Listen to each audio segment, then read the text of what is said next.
নবী আমার দেখবে বলে, ও ভাই তোমার বাড়ি কই, তুমি কোথা থেকে আসলা, কারণ কি এখানে কান্না করছো, কারণ কি, কি ব্যাপার?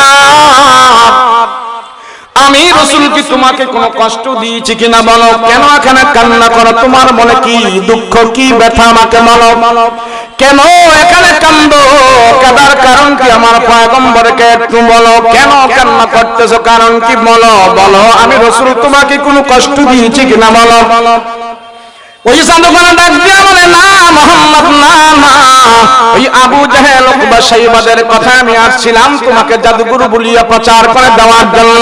ও মুহাম্মদ, না না, এই মক্কার জমিনে আমি হলাম সবচেয়ে বড় জাদুঘর, জাদুর অনেক মন্ত্র আমি জানি, আমি তোমার কালামুল্লাহর তেলাওয়াত গুলো নীরবে দাঁড়িয়ে দাঁড়িয়ে আমি শুনেছি, আমি শুরু থেকে শেষ পর্যন্ত শুনেছি, অনেকক্ষণ পর্যন্ত শুনেছি, আমার জাদুর মন্ত্রের ভিতরে আমি ফিট করে দেখলাম, না না না, এই কালামের তেলাওয়াতে গুলি জাদুর মন্ত্র না মুহাম্মদ, আমি লক্ষ্য করে শুনেছি, আমার দিল বলতেছে এটা হাকামুল হাকিমিনের কালাম, তোমার নিজের বানানো কালাম না মুহাম্মদ, আমি শুনেছি, আমি ভালো করে বুঝেছি, তুমি যে আল্লাহর সাথে কথাবার্তা বলতেছো, আমি কান লাগিয়ে লাগিয়ে তোমার কোরআনের তেলাওয়াত গুলো আমি শুনেছি, তোমার কোরআনের তেলাওয়াত আমার দিলের ভিতরে ধুইকা জাদুর মন্ত্রগুলো ধুইয়া মুইসা পরিষ্কার করিয়া আমার অন্তরের ভিতরে কোরআনের নূর আল্লাহ মনে হয় ঢুকা দিছে, আমি আর কোথাও যেতে চাই না, তোমার হাতে হাত রেখে আমি কলমা পড়ে মুসলমান হয়ে যেতে চাই।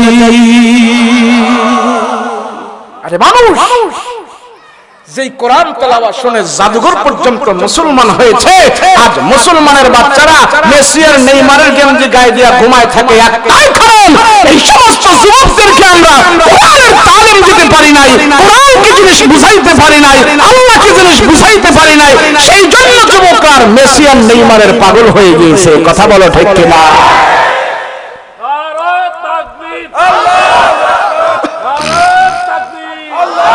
রাসূল পাক সাল্লাল্লাহু আলাইহি ওয়াসাল্লাম নবী আমার যখন এইভাবে কোরআন তেলাওয়াত করতেছি, এখন আবু জাহেল দেখলো, আরে ফাড়াইলাম জাদুঘর রে, হায় হায় অবস্থাটা কি হইল, জাদুঘর দি মুহাম্মদের জাদুতে কাবু হইয়া গেছে। এবার আবু জাহেল কয়, কারো কোনো সিদ্ধান্ত আর চলবে না, আমি জীবিত থাকতেই মুহাম্মদের মরা লাশ আমি দেখতে চাই। নাউজুবিল্লাহ বলো, আর নাউজুবিল্লাহ জোরে বলেন। আবু জাহেল আমার রাসূলের মৃত লাশ দেখতে চায়, মিটিং করে বলল, শোনো আজ রাতে মুহাম্মদের বাড়িতে অতর্কিত হামলা হবে, যার যার ঘরে তীর বর্ষা বল্লম যা আছে সব নিয়ে দেশে আসো, অতর্কিত হামলা করে আজ রাতে মুহাম্মদকে দুনিয়ার জমিন থেকে বিদায় করে দেব। আবু জাহেল ব্যক্তিগতভাবে আমার রাসূলকে মেরে ফেলার জন্য, দুনিয়া থেকে শেষ করে দেওয়ার জন্য বহুবার ষড়যন্ত্র করেছে। হিজরতের আগের রাতের ষড়যন্ত্রটাও আবু জাহেলেরই ছিল। আবু জাহেল যখন অর্ডার দিল, যাও যার বাড়িতে বর্ষা আছে, তীর বর্ষা বল্লম রমদা যা আছে সব নিয়ে হাজির হও। আবু জাহেল বলেছে, যার যার ঘর থেকে অস্ত্র শস্ত্র নিয়ে আমার নবীজির বাড়ি ঘেরাও করতেছে, রাতের অন্ধকার বাড়ছে, অস্ত্রের ঝঞ্ঝনানি বাড়তেছে, অস্ত্রের ঝঞ্ঝনানি আরো বাড়তেছে, রাতের অন্ধকারও বাড়তেছে। এই ভাব যখন চলছে, আল্লাহ ডাক দিয়া বলে, হাবিব রাসূল গো আমার, আমি আপনার খবর যেমন রাখি, আপনার শত্রুদেরও খবর আমি তেমন রাখি। পয়গম্বর, বাহিরের অবস্থা ভালো না, একটু দেখেন না, যেই মানুষগুলোকে আপনি প্রাণ ভরে ভালোবাসেন, যেই মানুষগুলোকে আপনি খুব বেশি মহব্বত করেন, সেই মানুষগুলোই আমি প্রাণ ভরে তাদেরকে ভালোবাসছি। 40টি বছর তারাও আমারে ভালোবাসছে, শুধু একমাত্র তোমার পথে ডাকার জন্য আমি আজকে তাদের কাছে এত বড় খারাপ হয়ে গিয়েছি। আল্লাহ, এখন আমি করবোটা কি? আমি এত ভালোবাসছি তাদেরকে, এরা আমার গোষ্ঠীর লোক, এরা আমার রক্তের মানুষ, এরা আমার বংশের মানুষ। আল্লাহ, শুধু তোমার দিকে দাওয়াত দেওয়ার জন্য আমার আজকে অবস্থা, আমি এখন কি করব? আল্লাহ বলে, যা করার আমি করব, যা সিদ্ধান্ত আমি নিয়ে নিয়েছি, আপনি একটু হরকত করবেন। এই আবু জাহেল, উকবা, সাইবা, এদের যত বড় শক্তি হোক, আমি আল্লাহ এদেরকে একটু শায়েস্তা করতে চাই। আপনি ঘর থেকে বের হয়ে মক্কার জমিন ছেড়ে, আমার খানায় কাবা ছেড়ে আপনি এক্ষুনি ঘর থেকে বের হন, আপনি মদিনায় পাড়ি জমান। যখন এই কথাটা আমার রাসূল শুনছেন, আগ থেকে ইঙ্গিত ছিল মাতৃভূমি ত্যাগ করতে হবে, কিন্তু রাসূল পাক সাল্লাল্লাহু আলাইহি সাল্লাম যখন শুনছেন এখনই চলে যেতে হবে, আমার রাসূল একটু বিচলিত হয়ে গেলেন। আল্লাহ, খানায় কাবা ছাড়া আমি মদিনায় কেমনে থাকব? আল্লাহ, এটা তো আমার মাতৃভূমি, আল্লাহ এখানে তো আমার জন্মস্থান, আল্লাহ আমি কিভাবে থাকবো খানায় কাবা ছাড়া? আল্লাহ কয় কেমনে থাকবেন সেই ব্যবস্থা আমি করেছি, আপনি খালি বের হন। আল্লাহ, আমি বের হব কেমনে? আমার মন চায় না আমি খানায় কাবা ছেড়ে অন্য কোথাও যাই, আমার মন চায় না, মন চায় না। এই খানায় কাবা এমন দামি, এক রাকাত নামাজ পড়লে আপনি আমাকে লক্ষ রাকাতের সওয়াব দান করেন, এখন তো লক্ষ রাকাতের সওয়াব থেকে আমি বঞ্চিত হয়ে যাব। আল্লাহ, আমার পেটে যখন ক্ষুধা লাগে, আমার ঘরে যখন খাবার থাকে না, আমার চুলায় যখন কোনো খাবার দাবার না থাকে, আল্লাহ তখন আমি কোরআনুল কারীম সামনে নিয়ে খানা কাবার সামনে বসে যাই, কোরআন তেলাওয়াত আমি করতে থাকি। খানা কাবার বরকতে আর কোরআন তেলাওয়াতের বরকতে 2 থেকে 3 দিন পর্যন্ত আমার পেটের ক্ষুধা পর্যন্ত দূর হয়ে যায়। রাসূল বলেন হুব্বুল ওয়াতান মিনাল ঈমান, মাতৃভূমিকে ভালোবাসা, দেশকে ভালোবাসা, দেশের মানুষকে ভালোবাসা, জন্মস্থানকে ভালোবাসা, এটা ঈমানের অঙ্গ।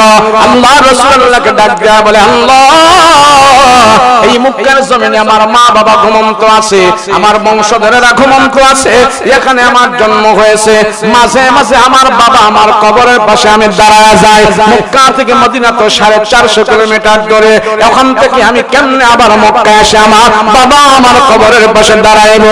আল্লাহ, আপনি একটা ব্যবস্থা করে দিন, মক্কার জমিন ছেড়ে যেন আমি না যাইতে হয়। আল্লাহ ডাক দিয়া কয়, পয়গম্বর হাবিব আমার, এই মক্কার জমিন আপনার কাছে বড় না, আপনার কাছে খানা কাবা বড় না, আপনার কাছে হলেন আমার আল্লাহর হুকুম বড়।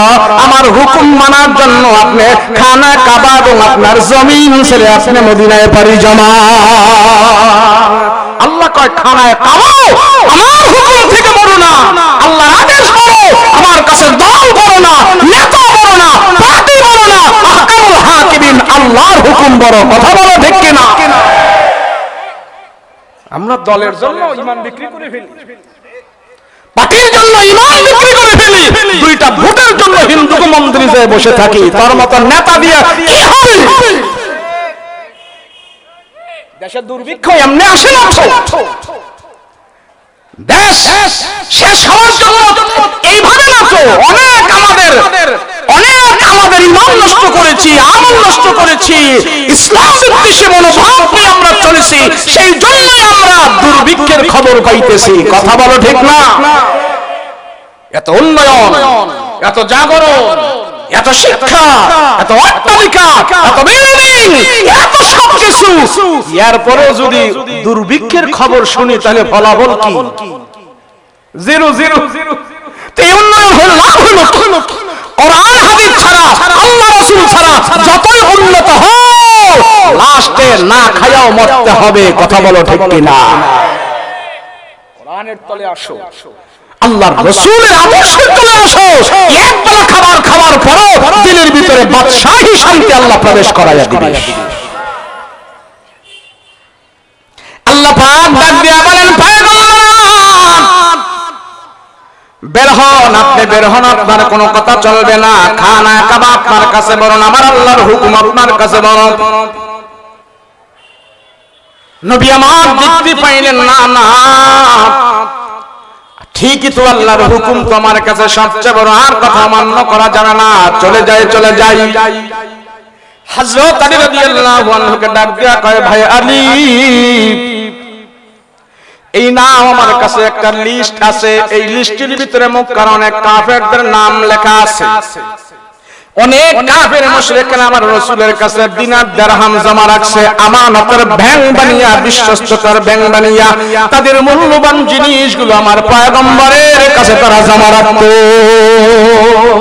রাসূলকে বিশ্বস্ততার ব্যাংক বানিয়ে ভাইরে আলী, এখন যদি আমি তাদের আমানত যদি আমি মদিনা থেকে মক্কা থেকে মদিনায় পাড়ি জমাই, তাইলে তো অবস্থাটা খারাপ, তারা আমাকে অনেক কিছু মন্তব্য করবে। এ আলী নাও, এই কাঠটা নাও, এটা দিয়ে গেলাম তোমার কাছে, আর লিস্টটা দিয়ে গেলাম তোমার কাছে। আমার বিছানায় তুমি ঘুমায়া থাকো, ভয় পাও না। আমি রাসূল বলতেছি তুমি ভয় করো না। আগামী 3 দিনের ভিতরে লিস্টটি দেখা আমানতের মালগুলো সবাইরে তুমি যার যার মাল বুঝায়া দিবা। আর 3 দিন পরে তুমি কুবা এলাকায় যে আমার সাথে দেখা করবা। হযরত আলী রাদিয়াল্লাহু আনহুকে বলে, ও দুনিয়ার মানুষেরা, আমার রাসূল যখন আমাকে বলেছে 3 দিন পরে কুবা এলাকায় যে আমি দেখা করব, তখন আমার দিলের ভিতরে এমন কথাটা বিশ্বাস হয়ে গেল। রাহমাতুল লিল আলামিন নবী বলেছে 3 দিন পরে নবীর সাথে কুবা এলাকায় আমার দেখা হবে। যত কাফের মুশরিকরা যত আমার উপরে অত্যাচার করুক না কেন, আমার রাসূল বলেছে 3 দিন পরে আমার রাসূলের সাথে দেখা হবে। অন্ততপক্ষে 3 দিন কেউ আমাকে মারতে পারবে না, আমার রাসূল বলছেন। লম্বা ঘটনা ভয়ানক। রাহমাতুল লিল আলামিন ঘর থেকে বের হয়ে সিদ্দিক আকবর আবু বকর রাদিয়াল্লাহু আনহুকে ঘর থেকে নিয়ে রওনা হয়ে গেলেন। হিজরতের এলান হয়ে গেল। আল্লাহ রাসূলকে ভালোবেসে মক্কা ছেড়ে অনেক সাহাবীরা মদিনায় পাড়ি জমাইতেছেন।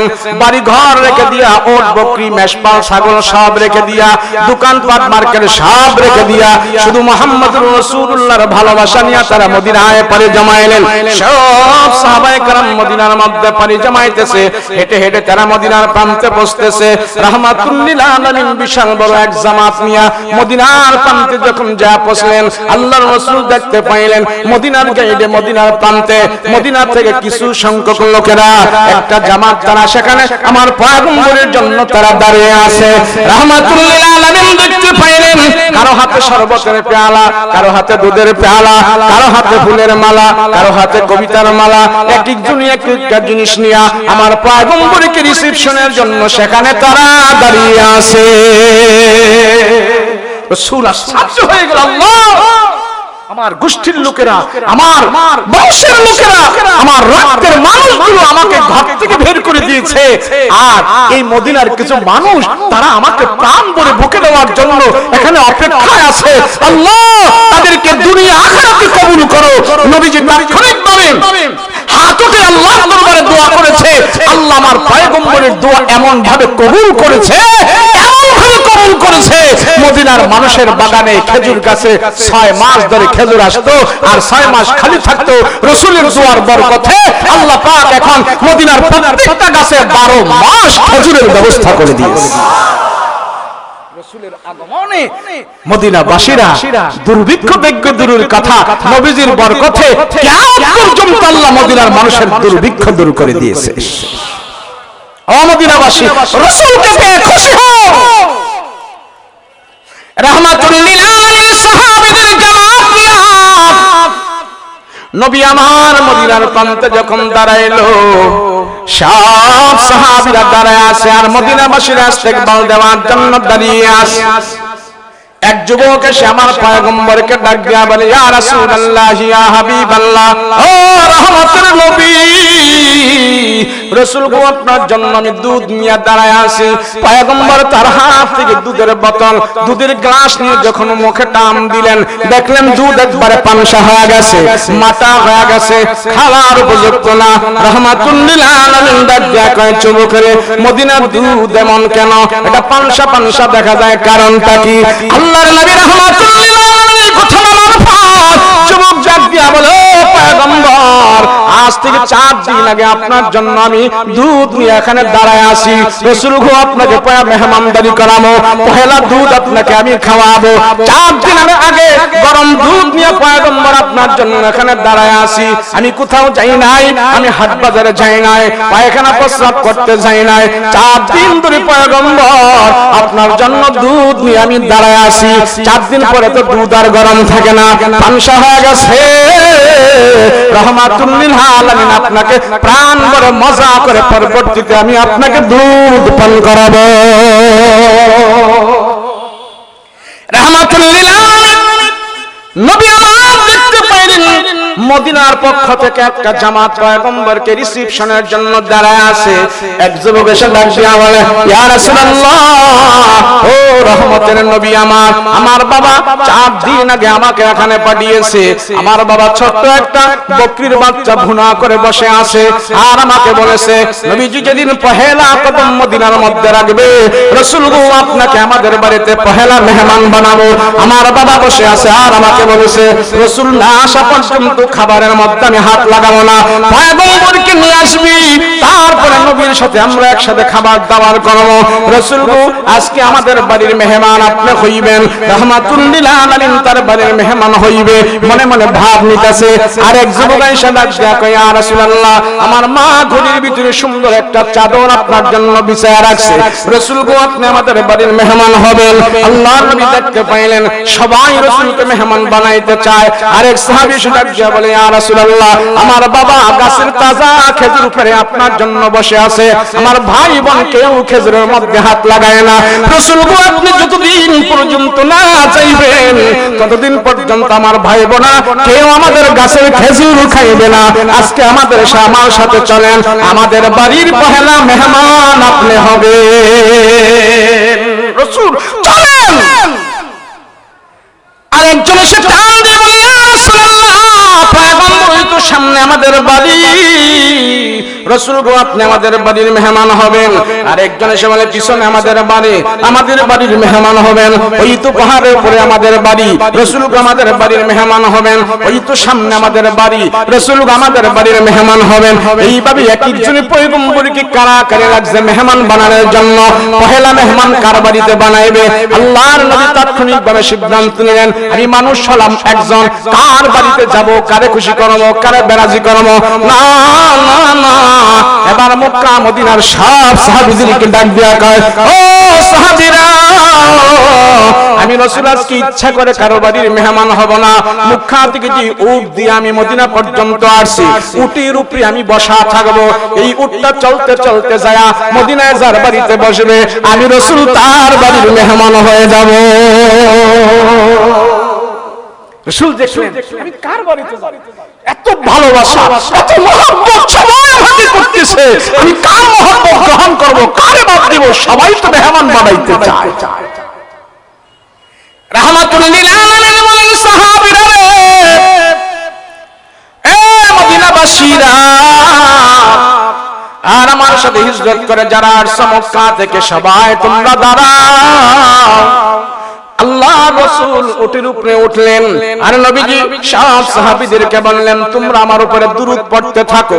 হযরত ওমর রাদিয়াল্লাহু আনহু নবীজির বাম পাশে, হযরত আবু বকর নবীজির ডান পাশে, সামনে পিছনে সব সাহাবীরা চলতেছে, রাসূলের ঘোড়াও চলতেছে, উটও চলতেছে, উটের উপরে আমার নবীজি বসা আছে, সাহাবীরা দুরূদ শরীফ তেলাওয়াত করতেছে, রাসূলের উপরে দুরূদ পড়তেছে, আর উট চলতে চলতে সমতল ভূমি দিয়ে চলা আরম্ভ করছে।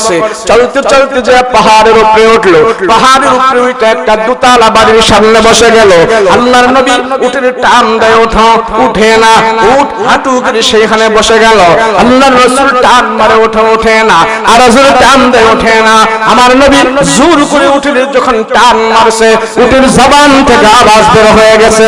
সিরাতুল কিতাবে সাক্ষী দেয়, ওই উটের জবান থেকে আওয়াজ বের হয়ে গেছে, রহমতের নবী গো, আপনি উঠেন না, আপনি উঠেন না, ওটা এখানে বসে থাকেন, আল্লাহ আমাকে এখানে বসায়া দিছে, আপনি ওই বাড়ির মেহমান হয়ে যান। রাসূল মেহমান হয়ে যান, মদিনায় আল্লাহ এই বাড়িটা পছন্দ করেছে, আপনি এখানে বসে যান। আমার রাসূল তালাশ করে, কে? আরে বাড়িওয়ালা কে রে? এই বাড়ির মালিক কে? নবী দেখতে পাইলেন মধ্যবয়সের একটা লোক আমার পয়গম্বরের দিকে আগায় আগায় আসতেছে। রাসূল তো তারে দেখি চিনি ফেলল, এ তোমার নাম কি? আবু আইয়ুব আনসারী। বলি, ইয়া রাসূলুল্লাহ, রাসূল এটা আমার বাড়ি, আমার নাম হলো আবু আইয়ুব আনসারী। বলে, তুমি আমাকে পেয়ে খুশি না নাকি? ওই আবু আইয়ুব আনসারী ডাক দিয়া বলে, ও রহমতের নবী, আমি আপনাকে পেয়ে এমন খুশি হয়ে গেছি গো রাসূল গো, আমার বাড়ির মেহমান আপনি হইলেন, আমি এত খুশি হয়ে গিয়েছি। তামাম পৃথিবীটা যদি বিক্রি করে কেউ আমাকে দেয় আমি এত খুশি হব না। রাসূল গো, আপনি আমার বাড়ির মেহমান হওয়ার পরে আমি দুনিয়ার সম্পদের চাইতে আরো বেশি খুশি হয়ে গিয়েছি। রাসূল, আপনি আমার বাড়ির মেহমান হয়েছেন, এর চাইতে আমার কপালে আর কি আছে, সৌভাগ্যের আর কি আছে? রাহমাতুল লিল আলামিন এ আবু আইয়ুব, মক্কার জমিন ছেড়ে এই সমস্ত মুসলমানেরা আমার ভালোবাসার, ইসলামের ভালোবাসা নিয়ে তারা চলে আসছে। বাড়িঘর সব ছেড়ে দিয়ে তারা চলে আসছে, গাছের তাজা খেজুর ফেরে চলে আসছে, উট বকরি সব ছেড়ে দিয়ে চলে আসছে, শুধু আমার রাসূলের ভালোবাসার মহব্বত নিয়ে তারা চলে আসছে। আবু আইয়ুব, তাদের পেটের মধ্যে খাবার নাই, খাবার দাবার কিচ্ছু তাদের নাই, পাতেও খাবার দাবার যা সব ছিল সব শেষ হয়ে গেছে। এ আবু আইয়ুব, তোমার মুসলমান ভাইদের জন্য তুমি খাবারের ব্যবস্থা করো। আবু আইয়ুব আনসারী রাদিয়াল্লাহু আনহু, রাসূল বলতে দেরি হয়েছে, উট বকরি জবাই করে মুসলমান ভাইদের মেহমানদারির পাকশাক আরম্ভ করতে দেরি হয় নাই। এই উট বকরি জবাই কর, আমার রাসূল আমার বাড়ির মেহমান হয়ে গেছে, এর চাইতে আর খুশি কি হইতে পারে? উট বকরি জবাই করে বিশাল বড় বড় গর্ত করি, গোশত পাক হচ্ছে, রুটি পাক হচ্ছে, তাও ধাও করে আগুন জ্বলছে, চুলায় আগুন জ্বলছে, ধোঁয়া উঠতেছে। এই আবু আইয়ুব আনসারীর বাড়ি থেকে কয়েক কিলোমিটার দূরে তখনকার জামানার ইহুদিদের সবচেয়ে বড় একজন আলেম ছিল। আবু আইয়ুব আনসারীর সে বন্ধু ছিল, তার নাম ছিল আব্দুল্লাহ ইবনে সালাম। নাম কি জোরে বলেন? সে মুসলমান নয়, ইহুদিদের বড় আলেম, বড় নেতা, তাওরাত কিতাবের সে হাফেজ ছিল। ওই বড় আলেম, তার বাড়িতে অনেক খেজুর গাছ আছে, খেজুর গাছের উপরে ওইটা খেজুর গাছ পরিষ্কার করতেছে। তো খেজুর গাছ পরিষ্কার করতেছে, গাছের উপরে যেহেতু উঠছে, তো ওইটা দেখে তার বন্ধু আবু আইয়ুব আনসারীর বাড়ির দিকে ধোঁয়া উঠতেছে। সে ওখান থেকে মনে করছে, হায় রে, আমার বন্ধুর বাড়িতে মনে হয় কোনো বিপদ সংকেত, আমার বন্ধুর বাড়ি মনে হয় আগুন লেগে পুরো সরকার হয়ে যাচ্ছে। তো গাছের উপর থেকেই তার দল বল ছাত্র ভক্তদেরকে বলতেছে, আরে যা, আমার বন্ধুর বাড়িতে মনে হয় বিপদ, আগুন লেগে মনে হয় পুরো সরকার হয়ে যাচ্ছে, আরে দেখে আস। তো তার দল বল ভক্ত অনুসারীরা সবাই আসলো আবু আইয়ুব আনসারীর বাড়িতে। আবু আইয়ুব আনসারীর বাড়িতে এসে দেখে এখানে বিপদের কোনো আলামত দেখা যাচ্ছে না, সবার মুখে আনন্দ, সবার মুখে আনন্দ। জিজ্ঞেস করলো, কি ব্যাপার, এখানে এত ডেক পাতিলা, হ্যাঁ পাকশাক হচ্ছে, আর তোমরা সবাই আনন্দ করছো, ব্যাপার কি এখানে? আরে আরে জানো না, মক্কার মুহাম্মদ তো মদিনায় চলে আসছে, মুহাম্মদের আগমনের সুবাদে মেহমানদারির খাবার দাবার এখানে পাকশাক হচ্ছে। বলে তাই মুহাম্মদ চলে আসছে মদিনায়? বলে হ্যাঁ, এই বাড়িতে অবস্থান করছে, অলরেডি মুহাম্মদ এখানে অবস্থান আছে। এই ভক্ত ছাত্র দল বল দৌড়ে সব চলে গেছে হুজুরের বাড়িতে, যায় বলতেছে, ওস্তাদজি, আরে যে তাওরাত পড়ে পড়ে মুহাম্মদের নাম আমাদেরকে শোনাইতেন, মুহাম্মদের বর্ণনা করতেন, সেই মুহাম্মদ তো মদিনায় চলে আসছে, অলরেডি আপনার বন্ধুর বাড়িতে অবস্থান করতে। আব্দুল্লাহ ইবনে সালাম বলে, বললি কি, মুহাম্মদ চলে আসছে মদিনায়? বলে হ্যাঁ, তার সুবাদেই তো সেখানে পাকশাক হচ্ছে। বলে তোরা দাঁড়ান। এই কথা বলে আব্দুল্লাহ ইবনে সালাম গাছের উপর থেকে এক লাফ দিয়ে নেমে আবু আইয়ুব আনসারীর বাড়িতে চলে গেছে। দোস্ত, আরে বন্ধু, অনেক দূর থেকে এসেছি, তোমার বাড়ির আগুন দেখে আমার সাথীরা সঙ্গীরা বলছে তোমার বাড়িতে নাকি মুহাম্মদ অবস্থান করতেছে। বলে হ্যাঁ বন্ধু, আমার বাড়িতে আমার নবী চলে আসছে। আব্দুল্লাহ ইবনে সালাম কয়, বেটা দাও না বন্ধু, মুহাম্মদের সাথে আমি একটু দেখা করি, আমার দেখা করতে মন চায়, দাও। আবু আইয়ুব বলে, সাবধান, তুই ইহুদি, তুই নাপাক, তুই বাটপার, তুই সিটার, তুই আমার রাসূলের সাথে দেখা করতে পারবি না। না বন্ধু, তুমি যেমনি হও মুহাম্মদের সাথে তুমি আমাকে দেখা করাও। আবু আইয়ুব আনসারী বলে, ঠিক আছে, তুমি যেহেতু বলতেছো, আমি মুহাম্মদের সাথে তোমাকে দেখা করাবো, তুমি এখানে দাঁড়াও, আমার রাসূল থেকে আমি অনুমতি নিয়ে আসি। বলল, ইয়া রাসূলুল্লাহ, রাসূল গো, ওই মদিনার সবচেয়ে বড় আলেম, তাওরাত কিতাবের হাফেজ রাসূল আপনার সাথে দেখা করতে চায়, আপনি কি দেখা করবেন?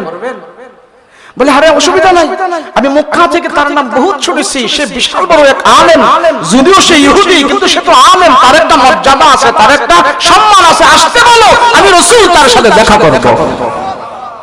আমার রাসূল অন্য ধর্মের আলেমদেরকে এত সম্মান দিয়েছে, আর আমি যদি সুযোগ পাই আমার ধর্মের আলেমকে আমরা বাস দেই, কথা কোন ঠিক না? রাসূল অন্য ধর্মের আলেমকে এত সম্মান দিয়েছে, আসতে বলো। এবার আবু আইয়ুব আনসারী তারে ধরে ধরে নিয়ে আমার রাসূলের কাছে গেছে আর বলছে সাবধান, কোনো বেয়াদবি যেন না হয়, তাইলে কিন্তু একবারে কল্লা উড়াইয়া দেব, বন্ধুত্ব থাকবে না তার সাথে। করে বন্ধু না। এভাবে আব্দুল্লাহ ইবনে সালাম আমার রাসূলের কাছে যে দাঁড়াইলেন, আর দাঁড়িয়ে সে আমার রাসূলের পা থেকে মাথা পর্যন্ত বডি মুবারক, সির মুবারক সব দেখতেছে। এক পর্যায়ে যায় আব্দুল্লাহ ইবনে সালাম আমার রাসূলের চেহারার দিকে তাকায়া এইভাবে টাসকি মেরে তাকায় রইছে, ডাইনে বামে সামনে পিছনে কোথাও তাকায় না, শুধু রাসূলের চেহারার দিকে সে তাকায় রইছে। রাসূল বলতেছে আব্দুল্লাহ ইবনে সালাম কিছু বলো, তুমি আমার রাসূলের চেহারার দিকে তাকিয়ে আছো, কি হয়েছে, কি ব্যাপার? রাসূল দেখতে পাইলেন আব্দুল্লাহ ইবনে সালামের দো গাল বেয়ে বেয়ে টপ টপ করে পানি ঝরে ঝরে পড়তেছে।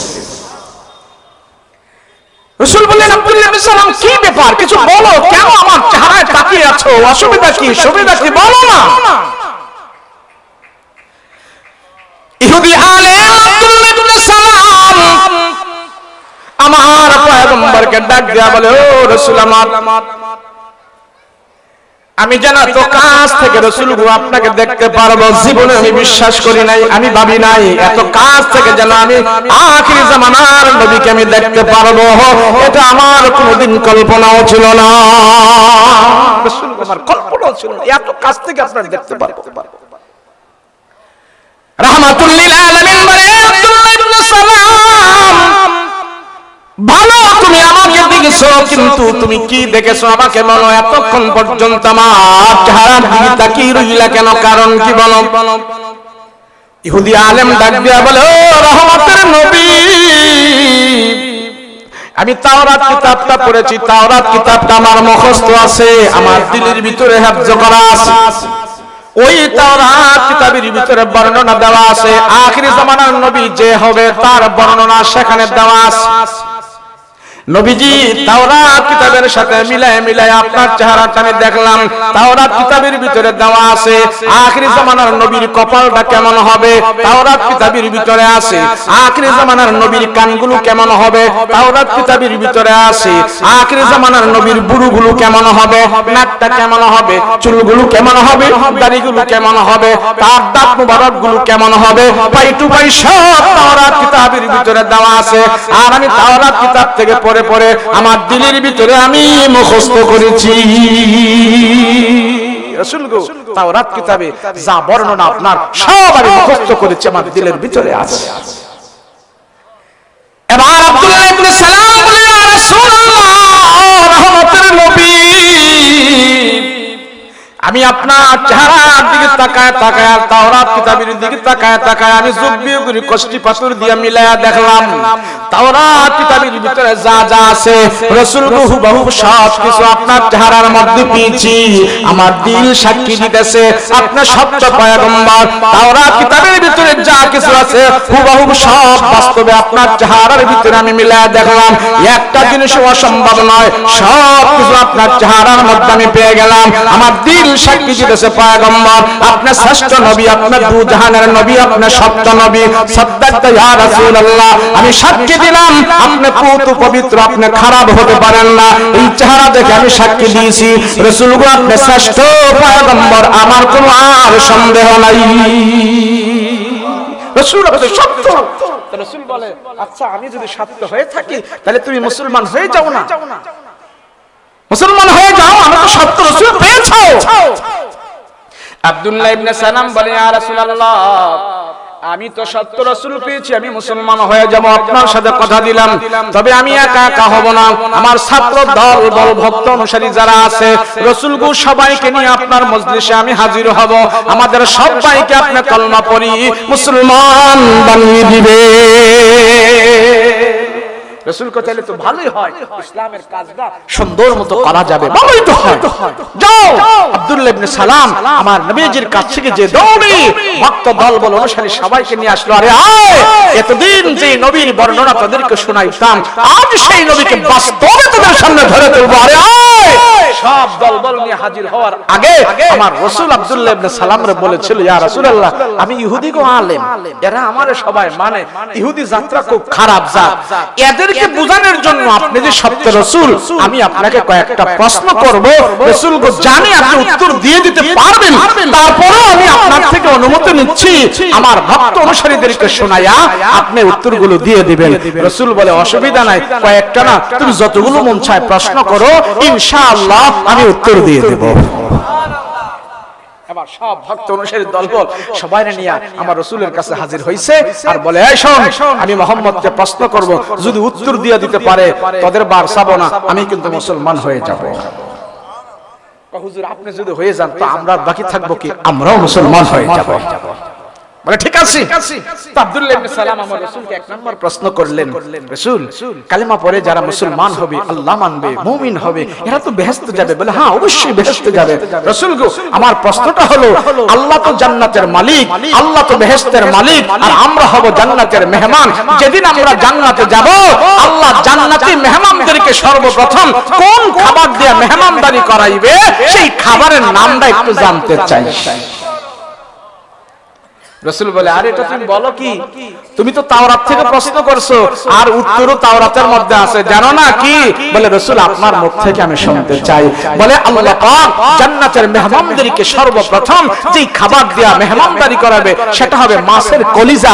মাছের কলিজা ভুনা কইরা কাবাব বানায়া আল্লাহ পাক জান্নাতীদেরকে ডাক দিয়া বলে, ও জান্নাতীরা, আমার আল্লাহর পক্ষ থেকে এই মাছের কলিজা ভুনা করা খাবার আমি আল্লাহ তোমাদেরকে সর্বপ্রথম জান্নাতে মেহমানদারি করাইতে চাই। আব্দুল্লাহ ইবনে সালাম বলে, সাদাক্তা ইয়া রাসূলুল্লাহ, আপনি সত্য বলেছেন, হুবহু এই কথাটাই তাওরাত কিতাবের ভিতরে আছে, আমি সেখান থেকে পড়েছি, রাসূল আপনি সত্য বলেছেন। আর ওকে একটা প্রশ্ন করেছে।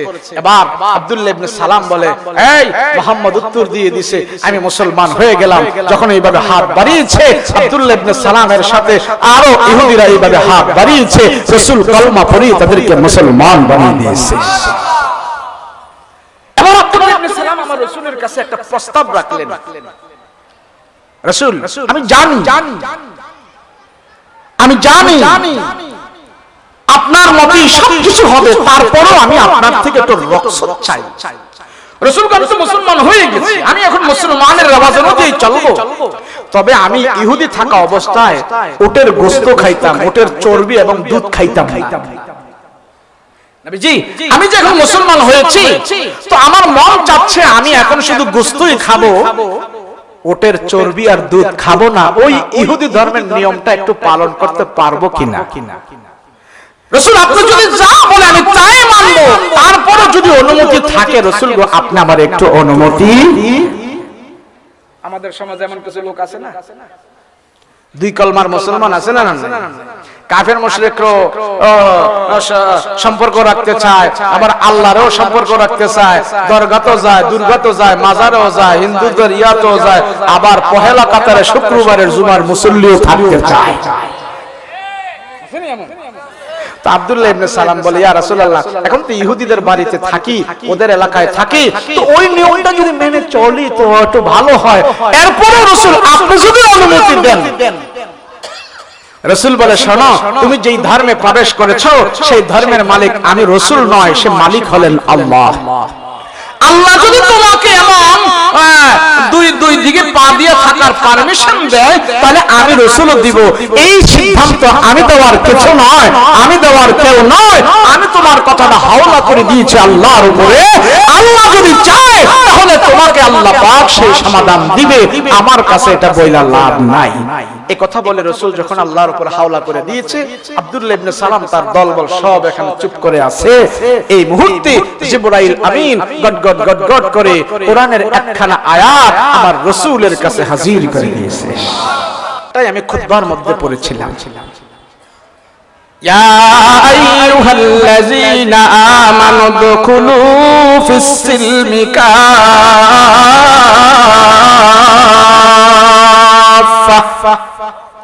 ওয়া লা তাত্তাবিউ খুতুওয়াতিশ শাইতান ইন্নাহু লাকুম আদুব্বুম মুবিন।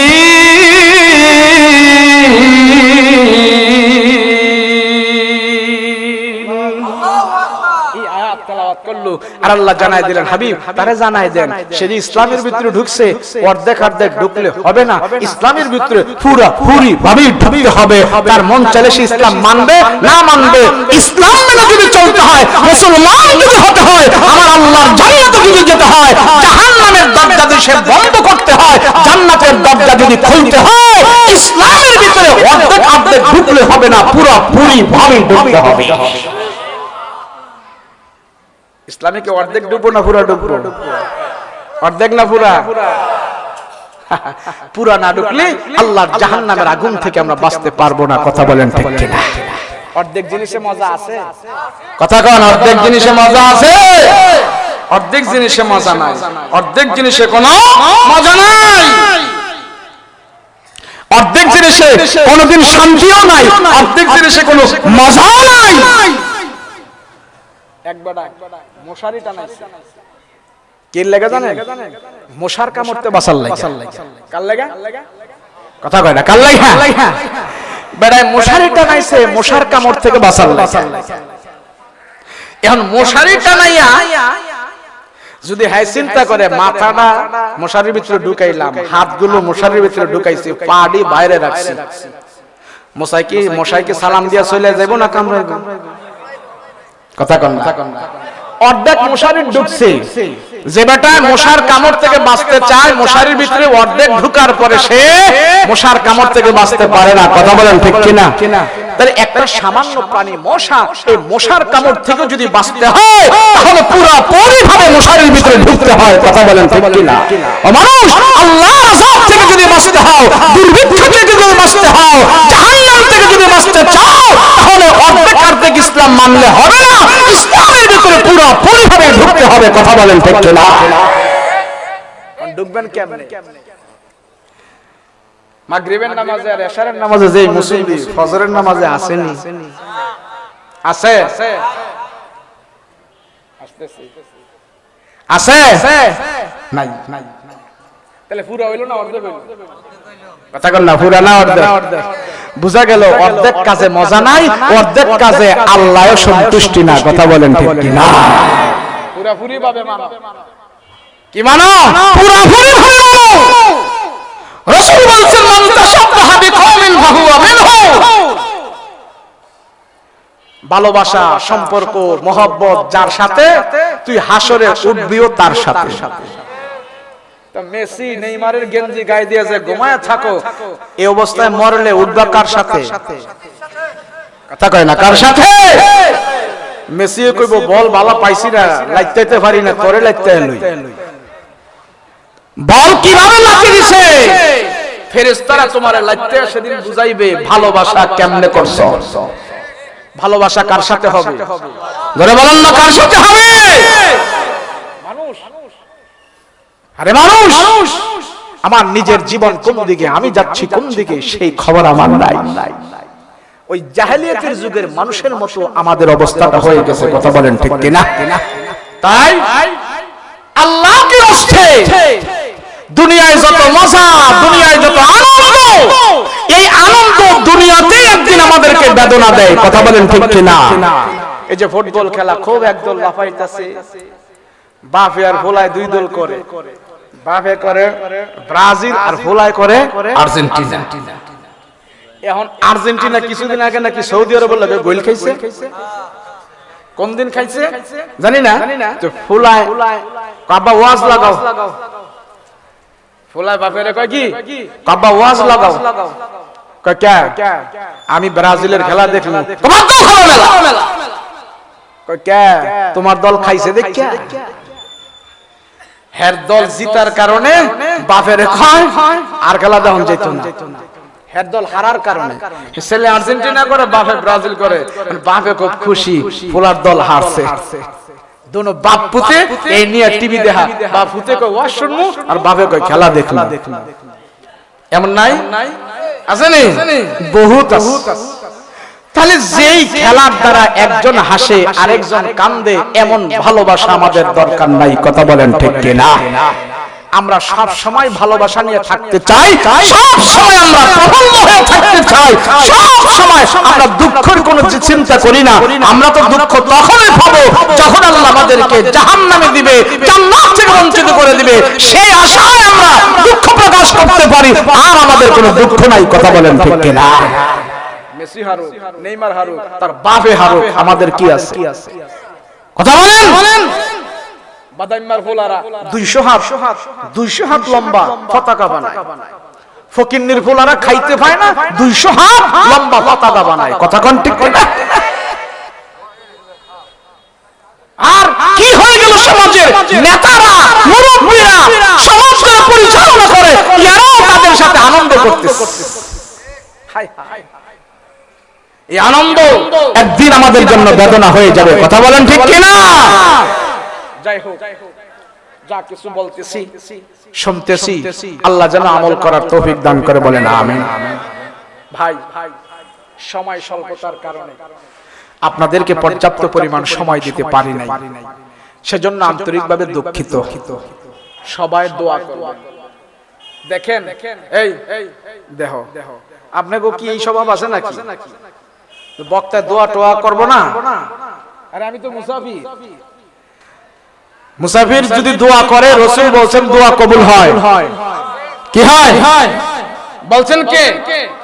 কে বলছেন দোয়া কবুল হয়? বলছেনটা কি? রাসূল বলেছেন। আমার রাসূলের কথা 100% সত্য। কেউ যদি 1% 2% এটা এদিক সেদিক মনে করে, সে বেঈমান হয়ে কবরে যাবে। আমি যদি দোয়া করি দোয়া কবুল হবে, কখন হবে সেটা আল্লাহ ভালো জানে, কিন্তু দোয়া কবুল হবেই হবে। আমার সাথে দোয়া করবেন না? বলেন দোয়া করবেন না?